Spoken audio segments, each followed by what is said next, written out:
ഈശോ മിശിഹായ്ക്ക് സ്തുതിയായിരിക്കട്ടെ. മർക്കോസ് എഴുതിയ സുവിശേഷം 4-ാം അധ്യായം 10 മുതൽ വാക്യം.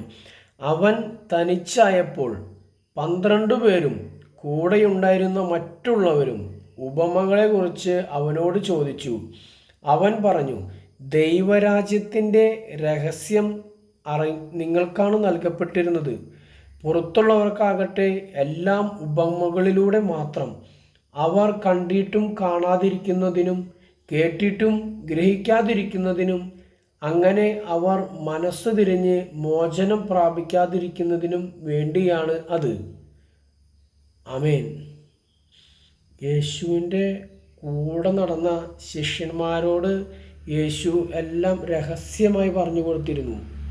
ദൈവവചനത്തിൽ പറയുന്നുണ്ട്, എല്ലാം അവർക്ക് യേശു രഹസ്യമായിട്ട് പറഞ്ഞു കൊടുക്കുന്നുണ്ട്.